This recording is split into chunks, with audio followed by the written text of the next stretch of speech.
வீட்டில் இருக்கிற bread and vegetables வச்சு ரொம்ப சிம்பிள் அண்ட் குயிக்காக ஈஸியாக ஒரு ஸ்நாக்ஸ் எப்படி செய்யலான்னு பார்க்கலாம் வாங்க. இது எல்லாருமே விரும்பி சாப்பிடுவாங்க. ஃபர்ஸ்ட் இதுக்கு தேவை ஒரு 3 பிரெட் எடுத்திருக்கேன். அதை எட்ஜஸ்லாம் கட் பண்ணிக்கலாம்.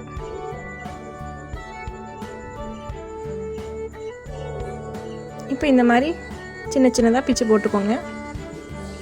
ஒரு பொட்டேட்டோவை நான் பாயில் பண்ணி தோல் எடுத்து வச்சுருக்கேன். அதை லைட்டாக மசிச்சு விட்டுக்கலாம். இப்போ இது கூட ஆட் பண்ணிக்கோங்க. இது கூட பொடியாக நறுக்கி வச்சுருக்க ஒரு பெரிய வெங்காயம், கேரட், கேப்சிகம், கொஞ்சம் கொத்தமல்லி இலை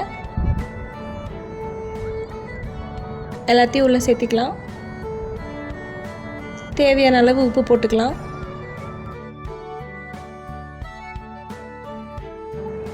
இது கூட 2 ஸ்பூன் கார்ன்ஃப்ளவர், 1 ஸ்பூன் மைதா மாவு. உங்களுக்கு காரம் வேணால் மிளகாத்தூள் போட்டுக்கலாங்க. நான் காரத்துக்கு வெறும் பெப்பர் மட்டும் ஆட் பண்ணியிருக்கேன்.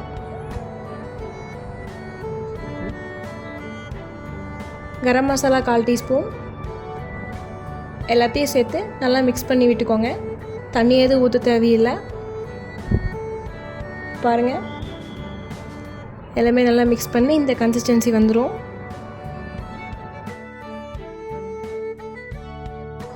இப்போ இதை இந்த மாதிரி சின்ன சின்ன ரோல்ஸாக உருட்டி வச்சுக்கலாம்.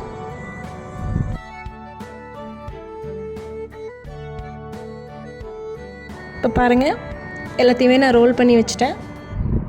இப்போது கட் பண்ணி வச்சுருக்க இந்த ப்ரெட்டோட எட்ஜஸை இந்த மாதிரி ஃபைனாக பவுடர் பண்ணி வச்சுக்கோங்க. அப்புறம் 1 ஸ்பூன் கார்ன்ஃப்ளவர் மாவில் கொஞ்சம் தண்ணி ஊற்றி இந்த கன்சிஸ்டன்சிக்கு மிக்ஸ் பண்ணி வச்சுக்கோங்க. இப்போ நம்ம ரெடி பண்ணி வச்சுருக்க வெஜ் ரோலை கார்ன்ஃப்ளவர் மிக்ஸில் டிப் பண்ணிவிட்டு இந்த பிரெட் க்ரம்ஸில் நல்லா ஈவனாக ஸ்ப்ரெட் பண்ணி எடுத்து வச்சுக்கோங்க. இப்போ ஒரு பேனில் எண்ணெய் ஊற்றிக்கலாம்.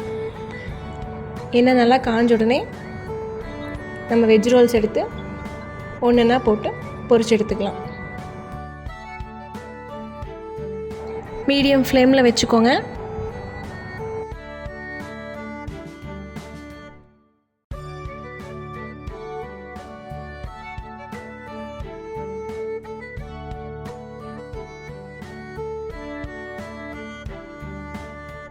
அவ்வளோதாங்க, quick and crispy vegetable bread roll ready. நீங்களும் ட்ரை பண்ணி பார்த்துட்டு எப்படி இருந்துச்சுன்னு கமெண்ட்டில் சொல்லுங்கள்.